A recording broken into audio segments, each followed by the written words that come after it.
Check out Monorail.com, America's affordable investment app, made for conservatives who want to keep their hard-earned money with companies that share their values. Download the Monorail app today. Join Monorail. Jingle bell, jingle bell rock. Jingle bell time and jingle bell time. Dancing and prancing in Jingle Bell Hi, everybody. Square. Dennis Prager here. Thank you, Julie Hartman, for sitting in for me yesterday. She's remarkable, which is an understatement. Anyway, great to be with you, my friends. I was in New York City yesterday. You know, interestingly, it is not much colder in New York City than it is in L.A., which is a statement about how cold it's in the 40s and it's daytime here in L.A. I think it's terrific, but just thought I would share that with you. I don't know why people in Southern California are scared, nightmarishly scared of the threat of climate change. I live here. I don't feel, now it's a subjective term, I fully acknowledge, but I don't feel any difference in the course of my 40 years of living here. We had hot summers when I moved here in the 70s, and we have hot summers now. Some summers are worse than others. That has always been true. I will have a report to you about the cooling that is taking place. And, of course, the great question is, will any mainstream medium report the cooling issue that I will bring to your attention? So it's always a question in my mind, what do I begin with? And even my dear producer does not know. Well, you know what? This is a fun game.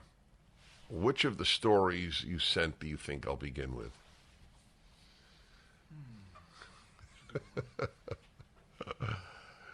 have to think of the least... You're going to think of what? The least likely? Is that what least was going to be followed by? Well, all right. The New York Times, the Dutch farmers. Oh, that's interesting, the Dutch farmers. No, Biden invites non-binary drag artists to the White House for bill signing. Yeah, that's good. Amazing. Truly amazing. If you vote Democrat, you're voting to end the country as we know it, and many people do vote that way. People who loathe this country, which is the left, like the folks at Young Turks. I don't know if you've ever heard of it. There's no reason you would, but I do.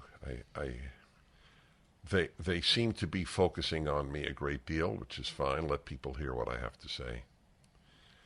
That's my view about when the left attacks me. It means that I bother them. That I said that women are disproportionately hurting this country. Well, if you don't believe that sexualizing children at the age of 5 is hurting the country, then women are actually disproportionately helping the country, since they're the overwhelming majority of elementary school teachers. But if you think the schools are a wrecking ball, in most cases, then clearly women are disproportionately hurting the country, just as men disproportionately hurt the country with violence. But the children, and all leftists are children. The children of the left, which is redundant, they can't handle criticism. Anything can be said about males and about whites. All whites are racist is perfectly legit. But women are disproportionately hurting our children. That is not legit. Because women, in the view of the left, are much weaker than men, and they cannot handle a criticism. So they don't answer, oh no, not true. We are disproportionately helping the country by sexualizing children. And then Joe Biden, who is a despicable human being, invites a non-binary drag artist to the White House for bill signing. Non-binary. This person in drag is invited to the White House for a bill signing. This person is non-binary. This is a made-up term by the left, And if you went to college or you go to college, you'll probably believe it, because you'll believe anything. About half of those who go to college believe anything they are told, including there is a category of people who have no gender identity. They are non-binary. They are neither male nor female. This is a new development in medical and human history. And that is who Joe Biden had at the White House.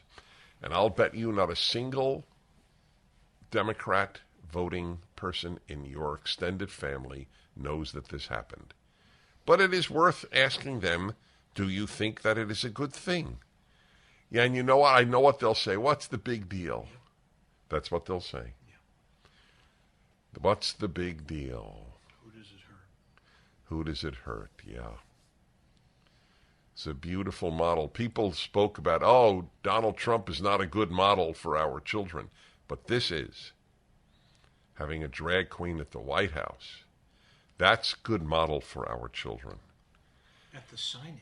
At the signing, yes. Respectful. New York City drag queen and activist Marty Cummings, M-A-R-T-I, Cummings, has been invited to the White House for a bill signing ceremony on Tuesday. That's today.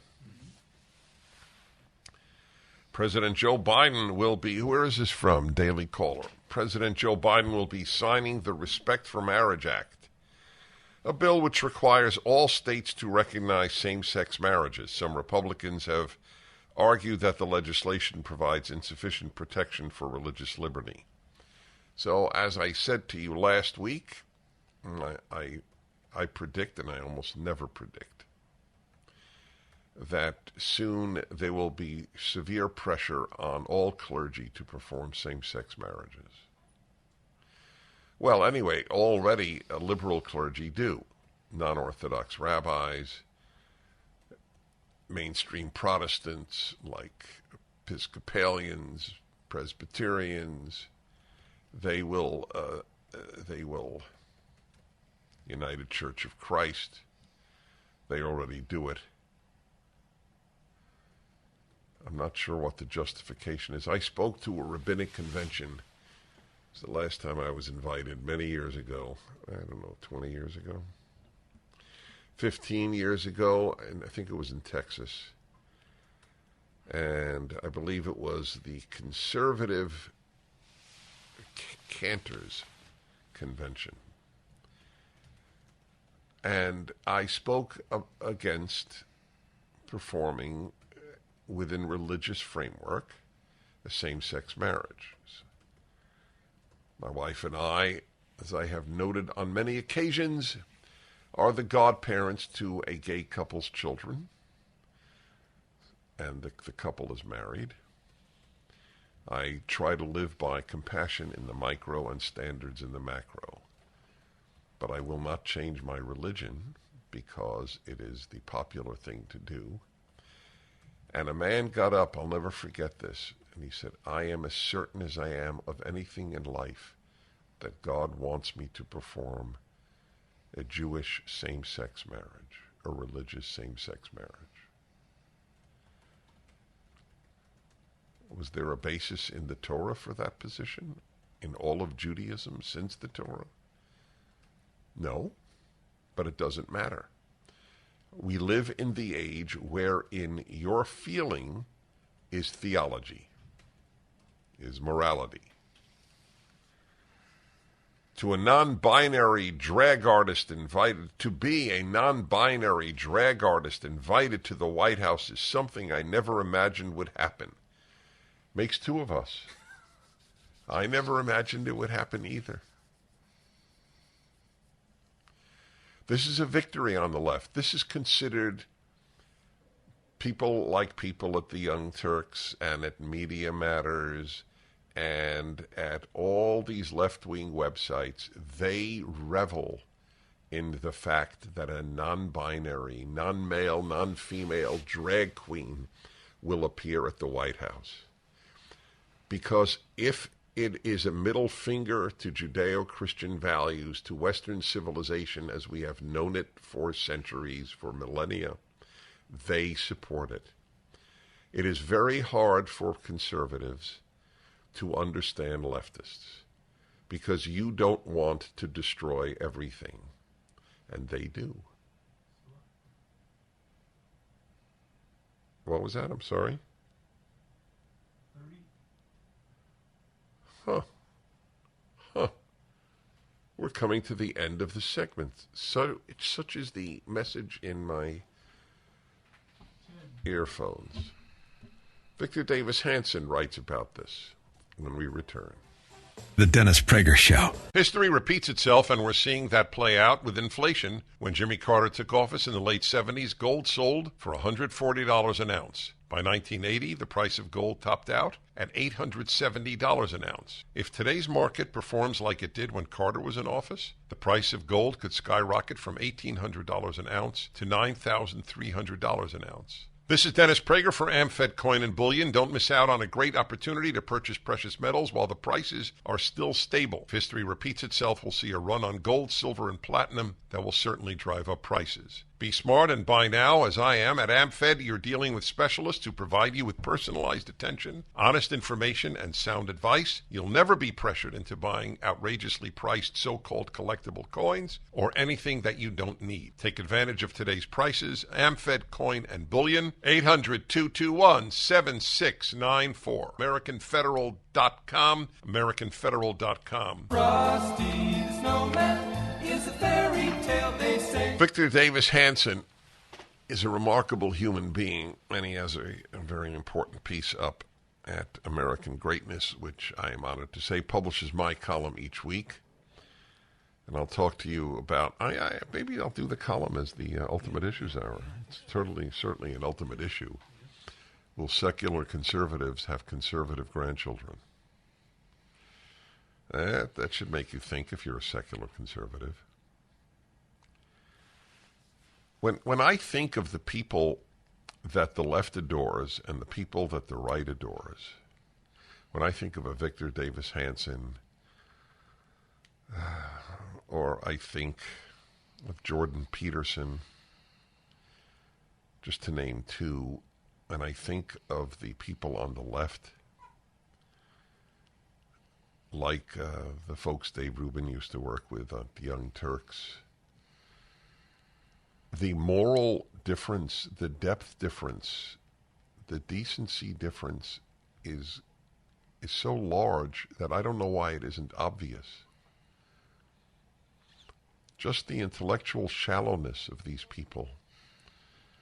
When I read these people on the left, including New York Times columnists, it's the intellectual shallowness that hits me as much as anything else. All you need to do is call right-wingers bad things. You don't have to engage us. Just laugh. Victor Davis Hanson, are we sure that there is all that much ruin left in the United States? I don't want to depress you. If you get depressed, you do no good for you, your loved ones, your country. Just telling you. You may have to fight it because the left's ruining of the country is so dramatic and so shocking, but you can't get depressed. On the other hand, you can't ignore what is happening. We are $31 trillion in collective debt. What is the thinking on that issue? That it doesn't matter? Does any of the things that they do matter? No.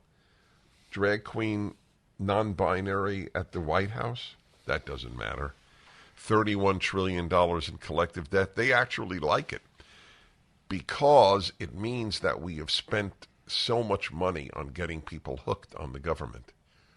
It is a drug. As I have said, it is harder to get off free money and free things than it is to get off heroin.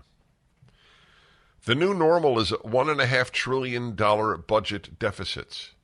The military is politicized and short of recruits. Just think of what the left is doing to the military. Like kicking out those who wouldn't take a vaccine, which is either useless or damaging for most young people.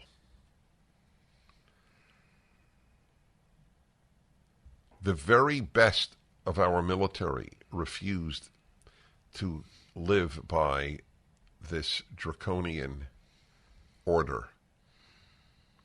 Get vaccinated or get out. So it's short of recruits. It's short of recruits in part because of the wokeization of the military. Men want to be among people who are willing to fight and lay down their lives, and a non-masculine military should be an oxymoron. That doesn't mean women cannot serve, but they are masculine values that enable people to fight to protect their homeland. We trade lethal terrorists for woke celebrity athletes. That's right. Our FBI is corrupt and discredited, collaborating with Silicon Valley contractors to suppress free speech and warp elections. Has the New York Times reported any of the stuff that has come out of Twitter? No. If the answer is no, I haven't seen anything, but I can't say I read every single article in the New York Times. But if the answer is indeed no, is that not a smoking gun as to how mendacious the New York Times is? It is nothing more than a mouthpiece for the left, just as Pravda was a mouthpiece for the Communist Party in the Soviet Union. Front page New York Times today. It is on the front page? No, this is your New York Oh, Times. all right, so today's New York Times front page. Good. Norway starts to see Russian spies everywhere. Migrants cross in large wave straining Texas. Wary outlook after a misfire over inflation. Chances fading for an inquiry on covert effort. Growing network of conservative groups is fueling book bans. Oh, we're the ones censoring. Since Stalin called Trotsky a fascist, this is what the left does. It calls their opponents what they are. Now it's really, folks, readers of the New York Times, please understand. It is the right that is censoring, not us. No, why would you think that? And finally, FTX founder held in Bahamas as U.S. files criminal charges. Yes, packing school boards. So and when we want people who don't want to sexualize children on school boards, we're packing them. When they want people who want to sexualize children on school boards, they're not packing them. That's the New York Times. Our FBI is corrupt and discredited, collaborating with Silicon Valley contractors to suppress free speech and warp elections. We practice segregation and racial discrimination and claim we do not because the right and good people support it, and anyway, the victims deserve it. The country has seen defeat before, but never abject, deliberate humiliation as in Kabul, when we fled and abandoned to the terrorist Taliban a $1 billion embassy, a huge remodeled airbase, thousands of friends, and tens of billions of dollars in military hardware and hard-earned deterrence. He has paid no price for that horrible act of leaving Afghanistan.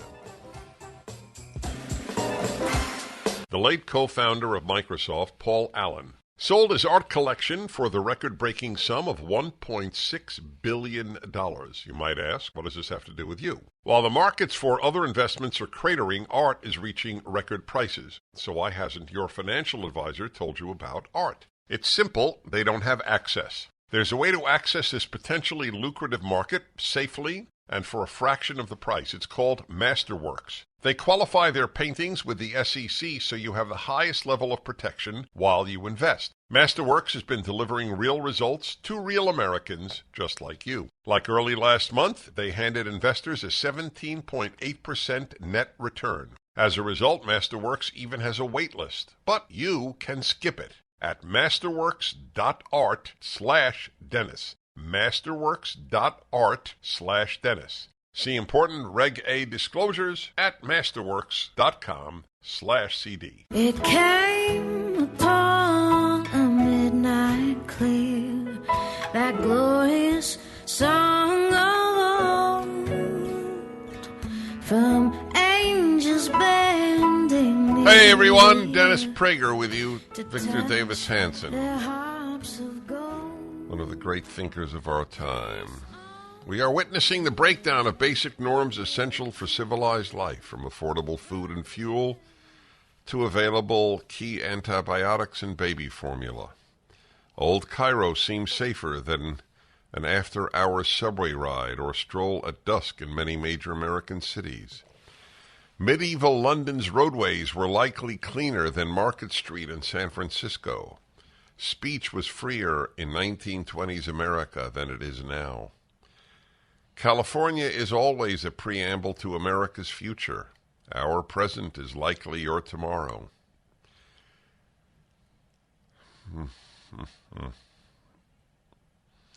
What was bequeathed to us from a state of 15 million magnificent aqueducts, once brilliantly designed freeways and airports, superb universities and schools, perfectly engineered reservoirs, and downtowns of majestic skyscrapers, in a California of 41 million, are frozen in amber or in decay. They have few updates and even fewer replacements. The decrepitude recalls the weedy forums and choked fountains of Vandal-era Roman cities, which is what happens when a later parasitic generation mocks but still consumes what it inherits but cannot create. It's poetry. That is the left. It inherits but cannot create. Our own generation's pale contributions are multi-billion-dollar quarter-built, graffiti-defaced, high-speed rail Stonehenge monoliths. We prefer to shut down rather than build nuclear plants. Our solar battery plants are as prone to combust as they are to store electricity. And our urban streets reek of feces. All seem testaments to our incompetence, arrogance, and ignorance. We fear the idea of homelessness and sow seed to the homeless our downtowns and avoid what follows.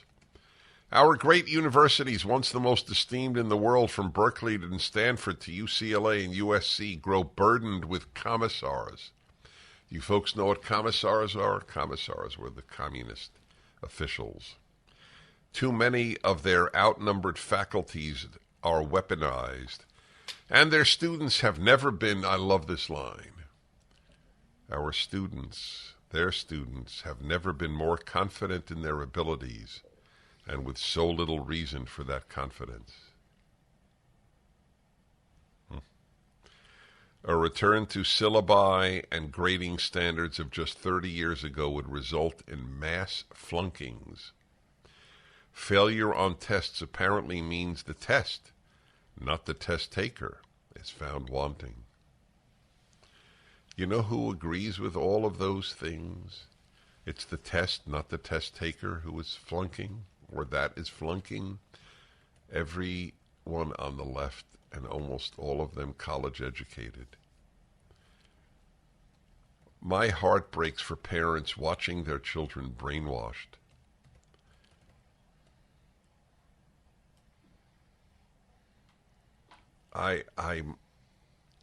My heart breaks so much. I meet such wonderful human beings in the course of my life because I travel so much and I'm almost always meeting with people. And as I've told you, I ask them, how many children do you have? And then I say, so what's your batting average in terms of their values?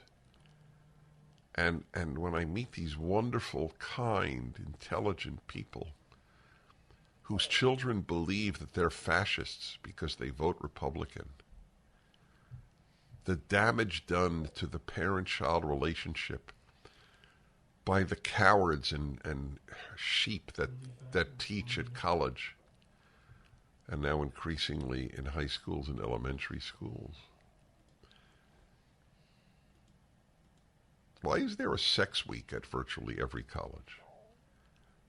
Do you know? Why is there a sex week? You know why? Because these are children who run the universities. That's why. Can you imagine if there was a Bible week at a university? The contempt with which it would be held by virtually every teacher at the university, and of course, the brainwashed masses who attend their classes. Are you a successful loan officer in the mortgage business, looking to grow your business in 2023? Are you looking for a dynamic and supportive work environment with the team I trust? Are you looking for a wonderful culture with people that share your values? Andrew Del Rey and Ted Avakian of andrewandtodd.com are looking for experienced loan officers to join their team. They're looking for people that value their clients and are solution-based problem solvers. Maybe you've worked in an environment that treats loan officers and their clients like a number, and you're ready for a real and meaningful change. They have offices in Southern California but service clients nationwide. So whether you're in California or out of state, I invite you to talk to them about joining their team. Call them at 888-888-1172. That's 888-1172. Or click the Join Our Team button at andrewandtodd.com. Here come a caller when it snows the most. When all you cats sleep at warm as toast. And you gonna flip with old St. Nick. Hi, everybody. Dennis Prager here. Thank you, Julie Hartman, for sitting in for me yesterday. I was in New York City at a meeting of some kindred spirits, conservatives from around the country meeting, and it was glorious. One of the many highlights of it was being with Heather McDonald, one of the most brilliant and courageous people living today. And she comes over to me and says, I had no idea you'd be at this meeting, and I just want to show you something. And she pulls up her slacks, pants, to show me PragerU socks. I took a picture of it. It is priceless.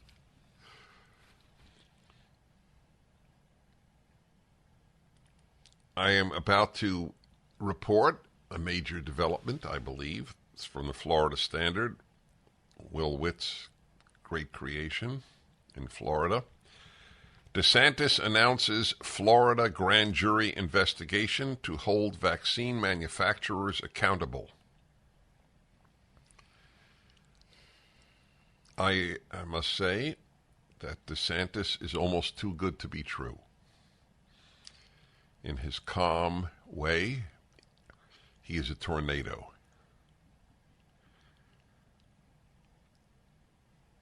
He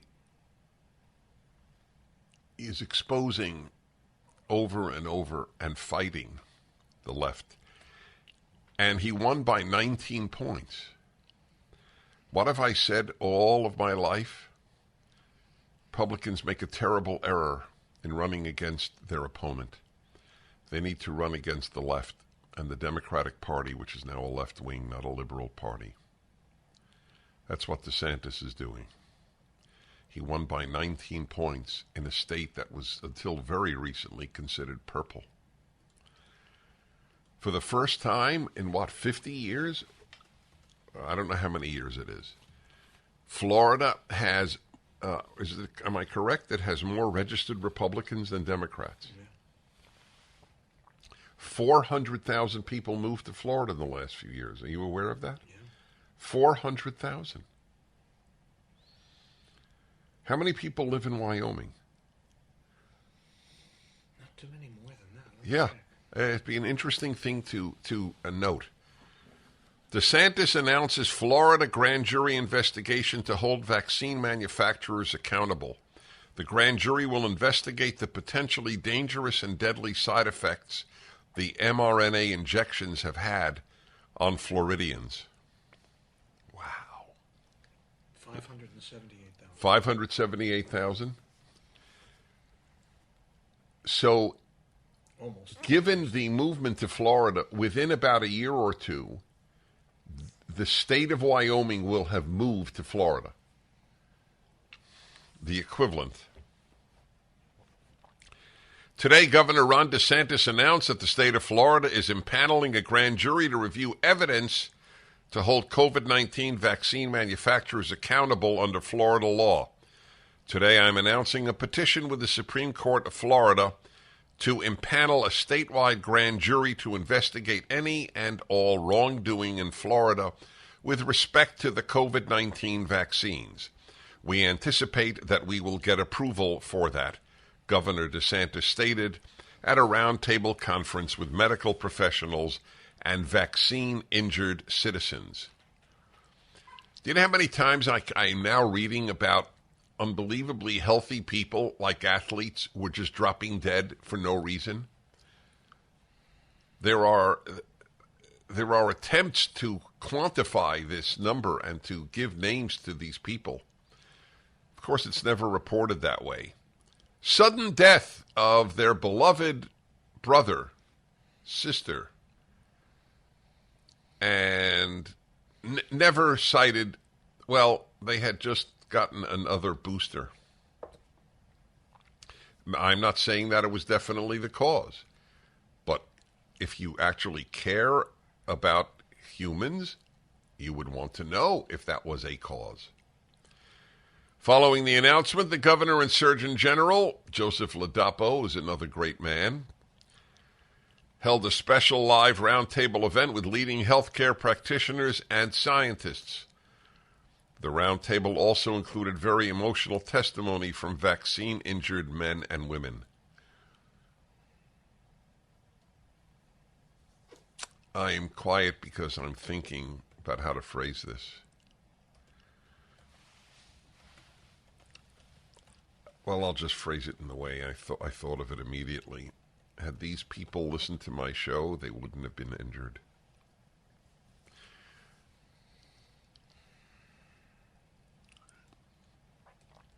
DeSantis and Ladapo were joined by a panel of experts, including Jay Bhattacharya, professor of medicine at Stanford University. They must hate him at Stanford. Mm-hmm. We've had him on. Yep. I'd like to have him on again. Yeah. Tracy Hogue, an epidemiologist and clinical researcher. By the way, no matter how many scientists differ with the left, people on the left say they're not scientists you should listen to. So when they say follow the science, as always, they're lying to you. They don't follow the science. They follow the scientists with whom they agree. Okay, just for the record.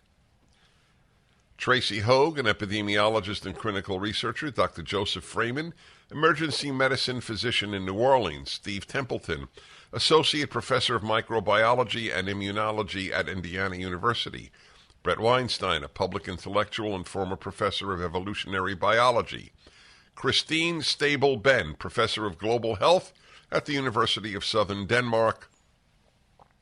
And Martin Kulldorff, a biostatistician, epidemiologist, and former professor of medicine at Harvard Medical School. Why did Kulldorff leave Harvard Medical School?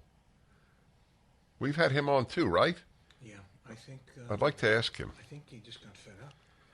He just got fed up. That's too bad. Well, DeSantis is really a giant. DeSantis leads Trump by 32 points in Florida GOP favorability rating.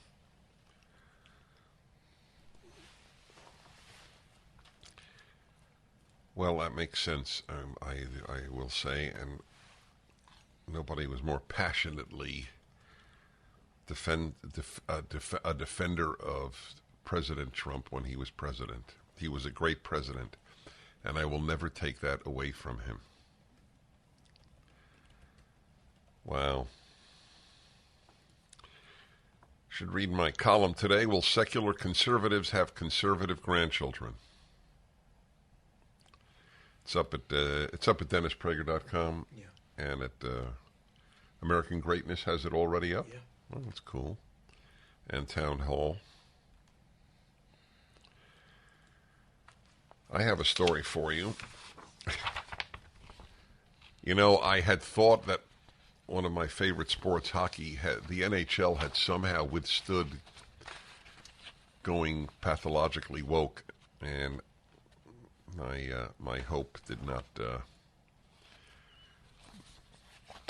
was not actually realized. The NHL, the National Hockey League, sponsored a game. Was it last week? Or 2 days ago? Anyway, in this past week. They had an all-transgender hockey game sponsored by the NHL. Trans men versus trans women. And so here is a tweet from the NHL. Trans women are women. Trans men are men. Non-binary identity is real. It shows you how intimidated the cowards who run every institution in North America are by the leftists who work for them. You think the head of the NHL believes this? 1 minute. Trans women are not women. Trans women are trans women. I have no problem saying that. Trans women are trans women. But trans women are not women. Not if woman has an objective definition. But it doesn't have an objective definition for the left. There is no objective truth for the left. A female-to-male transgender hockey player was left with a concussion after being flung to the floor by a much larger male-to-female trans opponent during a controversial NHL-backed tournament. God, I used to have season tickets to the LA Kings. How hockey has sunk. MyPillow is excited to bring you their biggest bedding sale ever, and just in time for Christmas. For a limited time, get the Giza Dream bed sheets for as low as $29.98, a set of pillowcases for only $9.98, and rejuvenate your bed with a MyPillow mattress topper for as low as $99.99. They also have blankets in a variety of sizes, colors, and styles. They even have blankets for your pets. Get duvets, quilts, down comforters, body pillows, bolster pillows, and so much more, all with the biggest discounts of the year happening now. They're also extending their money-back guarantee for Christmas until March 1st, 2023, making them the perfect gifts for your friends, your family, and everyone you know. So go to MyPillow.com and use the promo code Prager, or call 800-761-6302. You'll get huge discounts on all MyPillow bedding products, including the Giza Dream bed sheets for as low as $29.98, and get all your shopping done now while quantities last. So blue, just thinking. Hi, everybody. About you. Brandon in Lowell, Massachusetts. Hello. Hey, Dennis. How you doing? Good. I was prompted to call you because I heard your previous caller take exception with what you had to say regarding there being greater free speech in the 20s versus now. And you of course correctly brought up McCarthyism. But the fact of the matter is, even though we could look back on times in American history where free speech may have been challenged at some point or another, it isn't parallel with today, where you see that what the left is doing is they're taking things that aren't even, on their face political and saying this is the stance that you must have on it. And the tool that they've used for this is, of course, big tech. It's Twitter. It's YouTube. It's, you must, you see, conservatives like Steven Crowder and Tim Pool, and you see how they have to walk on eggshells when talking about things like lockdowns, masks, vaccines, even gender and gender pronouns, because we've come to a point where essentially random things have become political, and there is a stance that you must have. That's right. Unless you wish to lose your platform. Well, let me just say it's a pleasure to have a 22-year-old become aware of these things. Your generation has been so hurt by the left. That's unparalleled. America tended to protect its young. The left uses your generation. The more scared you are, the better it is. The more you shut up, the better it is. There was an article in The Hill last week, which was really a doozy. Climate. This is a guy, Stuart McIntosh. I mentioned it only in passing. Climate anxiety isn't the enemy. Embracing it can speed change.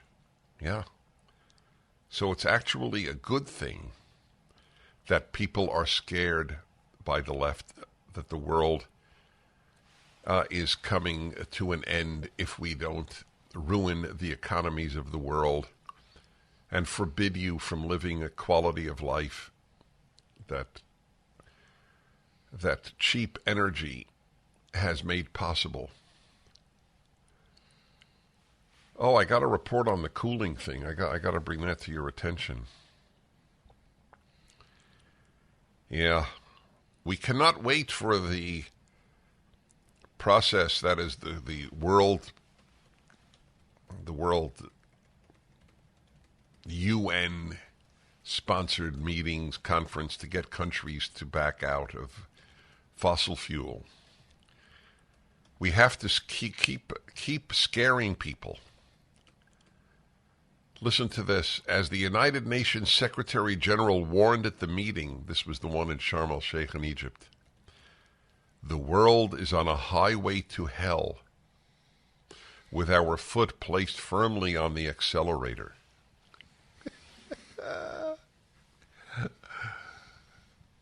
By the way, I agree we're on a highway to hell, thanks to people like the Secretary General of the UN.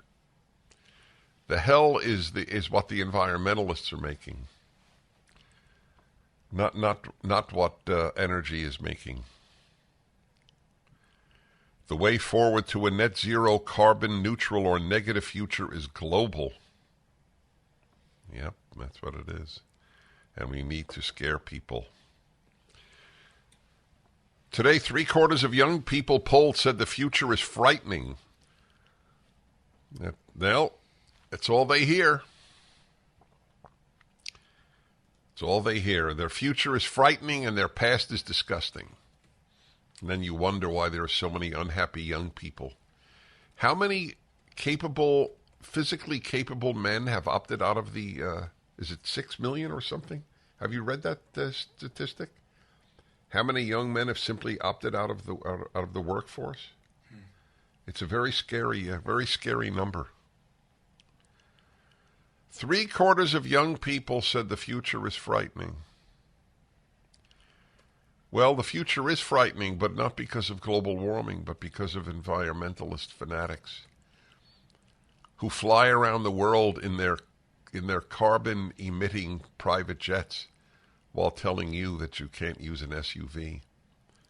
What is going to happen in California? What is it, by 2035 that you cannot sell a new gas-powered car here? That's 13 years from now. You won't be able to sell in the largest state in the union a new, and New York followed. New York just does what California does.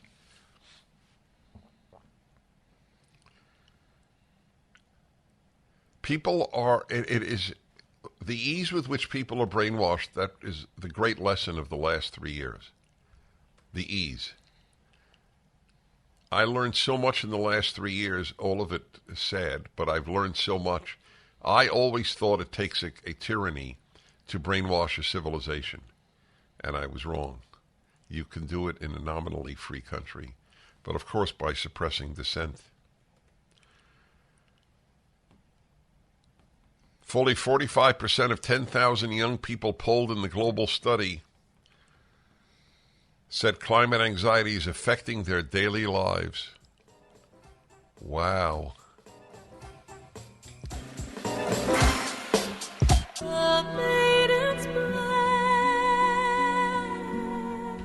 Hi, everybody. Dennis Prager here. One of my favorite people, Will Witt. He's editor of the Florida Standard, an internet news service, and it's making some major waves, as they say. He was, of course, for years with PragerU and We delight in his continued success. So, Will, welcome to my show. Well, welcome back, if you will. It's great to be back, Dennis. Just like old times, huh? Will, that is one serious mustache. Have the mustache, yeah. Just for the show, I wanted to make sure that everyone saw it. Well, congratulations on these breakthrough stories that you have. So there are two of them. Let's begin with the earlier one. What is this that you informed the people of Florida and indeed the nation with regard to in gay activism in Florida? Yeah, so there's this group, this youth LGBTQ group called Jasmine, and it's based in Jacksonville, Florida, and they work with a lot of different companies in the state, as well as national brands, and they also worked with a lot of school districts around the state. And one of them that they worked with was Duval, Jacksonville. And so, everything okay with the there was a slight glitch, which is okay. Anyway, so one of them that they worked with is Duval County Public Schools. Where is Duval County? Jacksonville. Okay.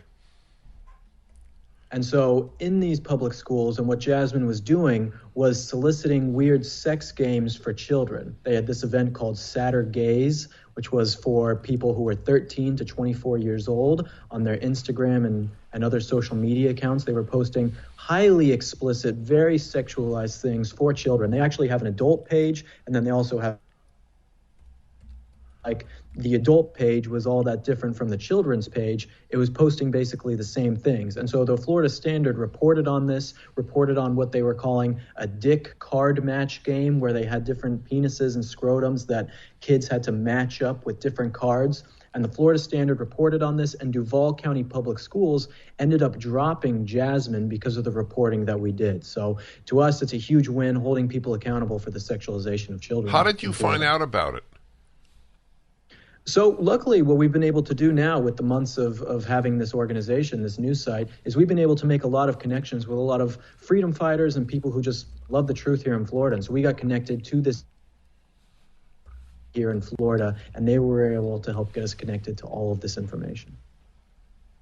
So I feel like I've entered the Twilight Zone once again. The Duval County Public Schools were allowing Jasmine to use their sites to promote this. Did I get that correctly? Essentially, yes. So Duval County Public Schools was partnered with Jasmine. Jasmine was essentially a resource for LGBTQ youth that they could go visit, find out information about being gay or being trans, whatever it is. But in reality, it seemed to be just posting on their site and on their social media just ended up being hypersexualized content for young people. So is anybody in the Duval education world being held accountable for this? Not that we've heard so far, but what it seems like is that the people at the Duval County Public Schools didn't understand that this was actually happening. How is that possible? That's kind of the thing, maybe it was because of our reporting that pressure was put on them and they decided to drop it. But I can tell you that after our reporting, there's still many organizations, national brands that are still with Jasmine, still with the parent those words, partnered with that organization, that are national brands still partnered with them. So it doesn't look like some people are getting the hint that parents don't really want this for their kids. So where else is Jasmine cooperating with schools? So Jasmine is a Jacksonville-based organization, so they're just in the Jacksonville area, but they have greater influence with the larger company that basically, I don't know if I'd use the word owns it, but works with Jasmine, that is actually a national organization. So Jasmine is kind of an offshoot of this national organization, where the name of that organization is escaping me at the moment, but it's a larger LGBT group for youth. So first of all, how do people get to Florida Standard? Sorry, I missed your question. Yeah, I know. We're having blackouts here. All right, I'm going to find out. It's Florida Standard. What is it, floridastandard.com? Yeah, the flstandard.com. flstandard.com. We'll be back with Will Witt this should drive you all crazy what you're hearing.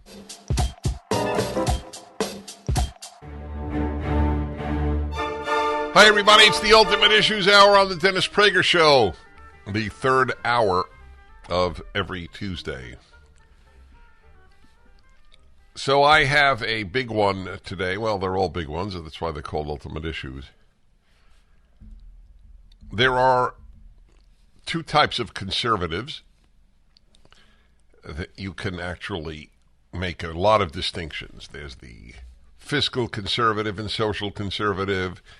There's the libertarian and the social conservative or cultural conservative. And there's a whole bunch of distinctions you can draw. But the one I'm thinking about today is secular conservatives and religious conservatives. And so my column today, Tuesday is my column day. That's at my website. It's at Town Hall. It's at American Greatness. Will secular conservatives have conservative grandchildren? And my belief is that the vast majority of them will not.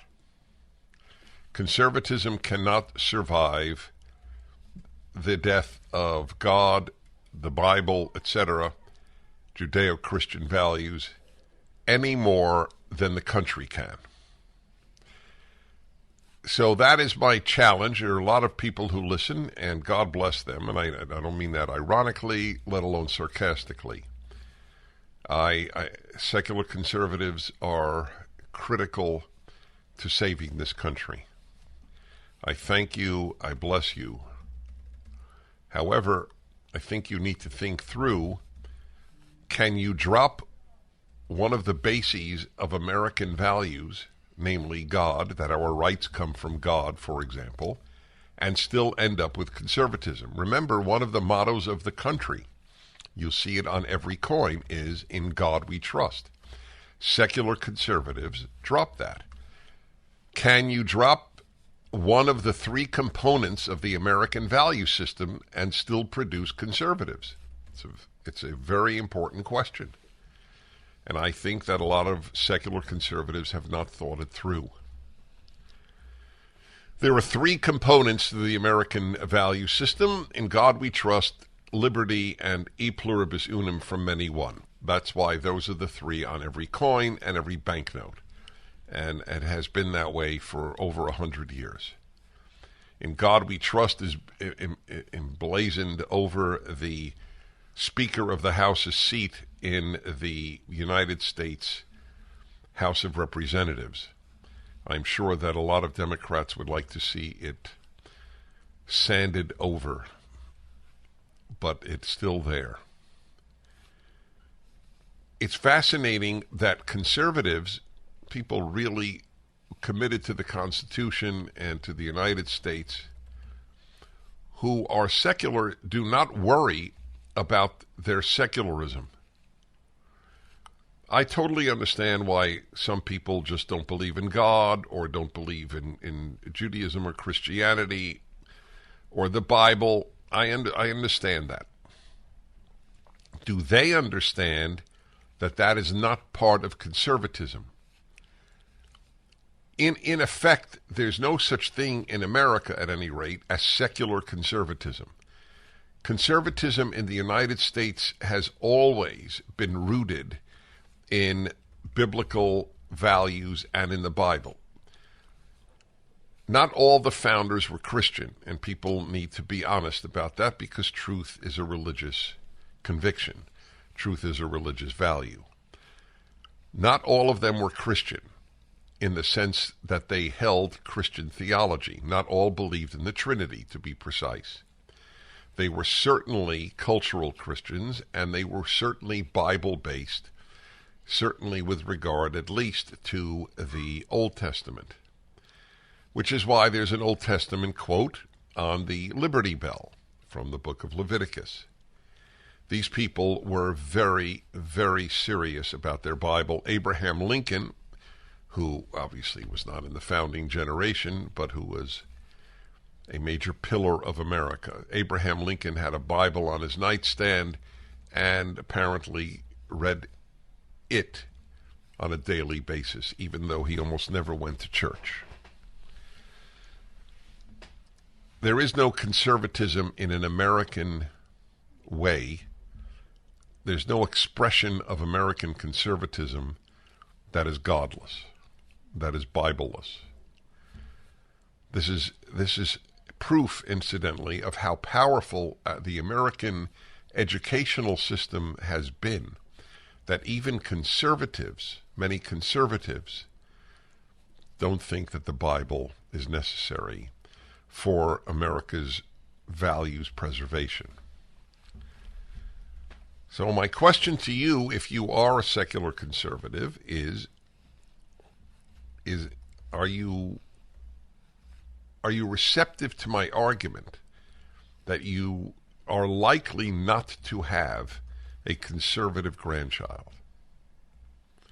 Or do you think that secular conservatism can survive, even though conservatism in America has been God and Bible based?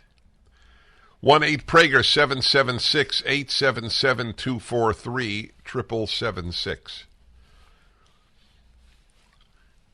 Here's an interesting question that all of this raises.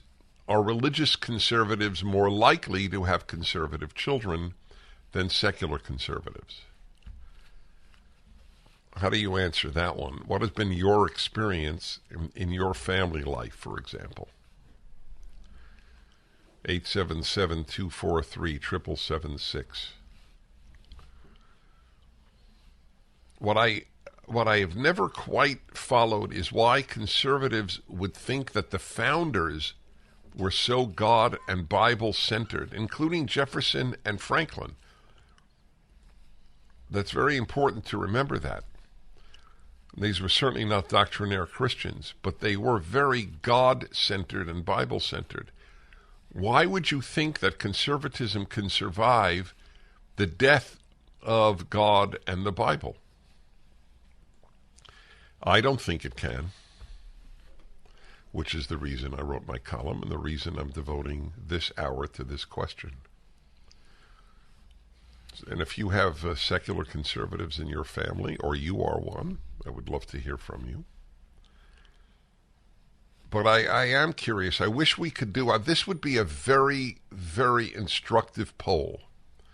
If even a conservative organization were to have a poll about the children of conservatives and see if the children of religious conservatives were more likely to be conservative than the children of secular conservatives. Would that in some way prompt a conservative parent to at least take religion seriously in the upbringing of his or her child or children? See, the fact that you may not personally be religious in any way is certainly your choice, and it can be and should be honored. But why would you deprive your child of what is a cornerstone of American conservatism? I always give a musical analogy. Let's say you're tone deaf. Let's say you can't tell the difference between Beethoven and anybody else. You can't even spell Beethoven. So would you, as a result, deprive your child of music lessons? Do you know how many parents did not care about classical music but gave their children piano lessons, for example? And almost all piano lessons would involve classical music. The fact that you don't believe in something or enjoy something or appreciate something doesn't mean it isn't of value to your children. I don't respond to poetry, but I would very much want my children to learn poetry at school. If I homeschooled my child, of course I'd want them to read the great poets. All right, that's the question. Will secular conservatives have conservative grandchildren? Ultimate Issues Hour. I had everything, so tell me, would you please? How could I possibly... Talking about Christmas, about as meaningful a gift I think you can give is any one of my 3 volumes, or all 3 volumes that have been published thus far, of my commentary on the first 5 books of the Bible. Genesis, Exodus, and Deuteronomy are now out. They're gorgeous, by the way. The books are gorgeous. And it's meant to change people's lives, whether religious or non-religious, and make them aware of the staggering insights of the first 5 books of the Bible. You can get a signed copy. And by the way, those of you who've ordered autographed copies through the Prager store, please know I'm feverishly signing and signing and signing. Sorry that I am late, but you will have it in time, even if my wrist gets cramped. It's a good problem to have. Anyway, of course, you could buy it at Amazon and get it overnight, or you can go to the Prager store for an autographed copy. The Rational Bible. It is a beautiful gift for Hanukkah and Christmas. My subject for today's Ultimate Issues Hour is, will secular conservatives will they have conservative grandchildren? And I believe not. It's a big mistake to think that conservatism can survive the death of God and religion any more than America can survive the death of God and religion. My article is on American greatness on this today. Tuesday's my column day. Or at DennisPrager.com or at townhall.com. Dallas, Texas, Dor. Hello, Dor. Hey, Dennis, how are you? Good, thank you. Good to be speaking with you. Good. Well, I'm an Orthodox Jew and a conservative. And I grew up in Israel, and I spent a lot of time in Israel. I've noticed that, in Israel, even the secular, they still do religious ceremonies like Kiddush and things like that. But as long as they're not really strong in their religion and they're just going through the motions, then I see that their children, not even grandchildren, but their children are swayed very quickly. And the children won't continue to go through the motions even. Is that what you're implying? No, I'm implying more about the outlook of... In other words, the secular Israeli, even if he has a Shabbat meal Friday nights and says the Kiddush, the prayer over the wine, he is still more likely to have a left-wing child. Is that what you're saying? Yes. And that could be because of the society there is very, unfortunately, at least in the top ranks, the media, and there's a lot of left-wing agenda that's really shoved down people's throats. So one of the tools is religion, and that's just one that's missing, even not fully, but missing quite a bit, and it makes a very, very big difference. Well, thank you for the call. Look, I would commend a generally secular Israeli who does say the prayer over the wine on Friday nights. But what he would need to do is to explain to his child why this is important. So he could say, look, I'm not particularly observant, that's true, but God is important to me. Judaism is important to me. And this is why it should be important to you. I think that would help him a big amount. My lament all of my life is that Americans didn't explain Americanism, Christians didn't explain Christianity, and Jews didn't explain Judaism particularly well to their children, starting with the World War II generation, and maybe even earlier than that.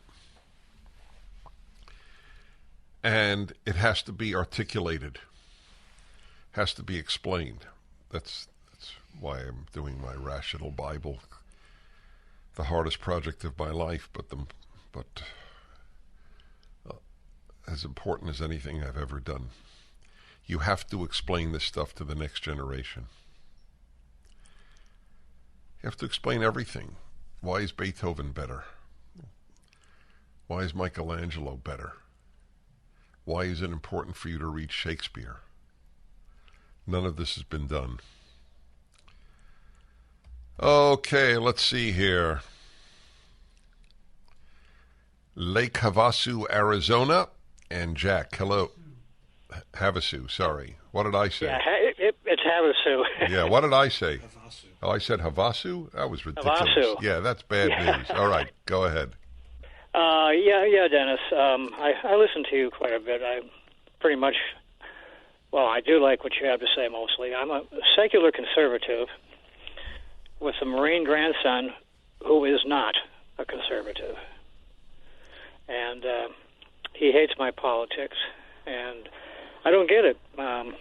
He should be being in the service. He should understand what's going on, but apparently he doesn't. Well, among other things, my heart goes out to you. But Thank you. And it really does, as you well know. Also, I salute you. No pun intended, because it had to have been a little hard to make this call. It was, knowing where you come from, and a lot of your listeners come from. It was. Well, you're affirming my thesis. That's what I'm trying to do. I know. Yeah. Well, God bless you.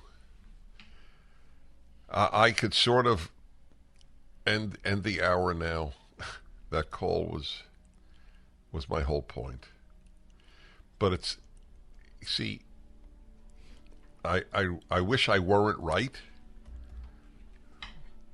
because then I wouldn't hear this heartbreak. It's bad news if your kid goes woke. All who find us will know the shoe. Hi, everybody. Dennis Prager here. Ultimate Issues Hour, which is the third hour every Tuesday. And the subject is my column today. Will secular conservatives have conservative grandchildren? Dramatic call from this man whose grandson, he's a secular conservative. His grandson is a Marine and is woke. Anyway, the Marines went woke, and the Navy and the Army and the Air Force. You know that the Air Force issued an announcement a few weeks ago that it will accept, maybe even encourage people, you're not forced to yet, list your preferred pronouns in the Air Force. You think the kind of guy that we want to defend this country is going to join the Air Force if they have preferred pronouns there? Northvale, New Jersey. Dean, hello. Yes, hello, Dennis. I am always said I was an atheist. Now, after reading your Rational Bible, I am fully agnostic, hoping I go all the way, but so far it hasn't happened. And I think that anyone who is a secular conservative has not studied how our founders developed the Declaration of Independence and put into law with the Constitution. It is not made for a secular society. It just will not happen due to human nature, one in the course of human events. That's all times forever. So if you're secular and you're not teaching religious values to your children, you fail them.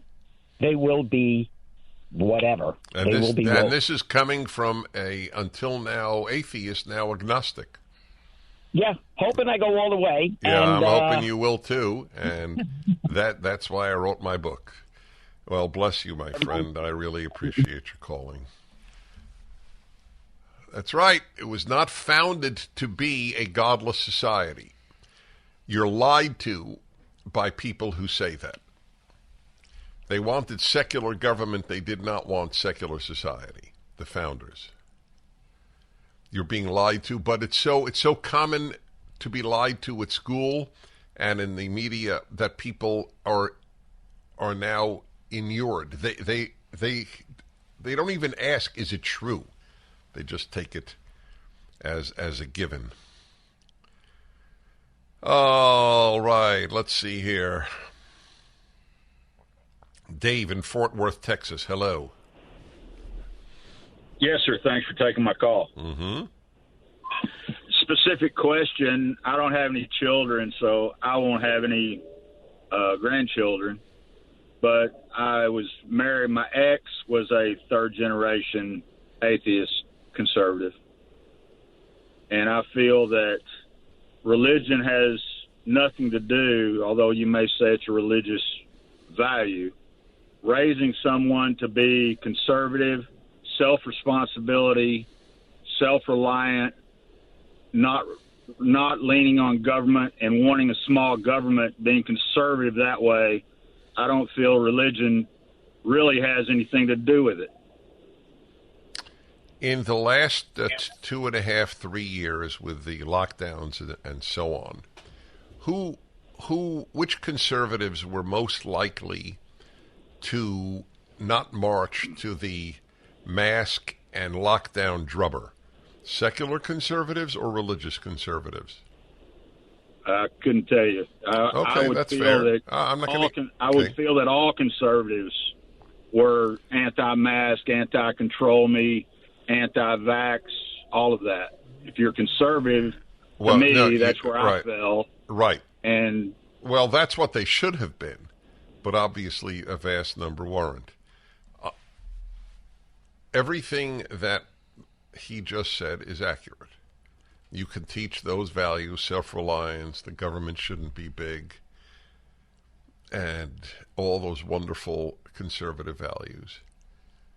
But the human being wants meaning in life beyond good political positions or social positions even. And if they don't get meaning from religion, they will get it from secular religion. That's why they go woke. Fighting climate change is to billions upon tens of millions of people as life-filling as going to church or synagogue is for religious people.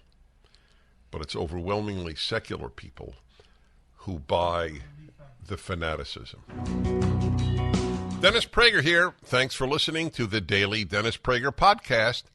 To hear the entire 3 hours of my radio show, commercial-free, every single day, become a member of Pragertopia. You'll also get access to 15 years' worth of archives, as well as the daily show prep. Subscribe at pragertopia.com.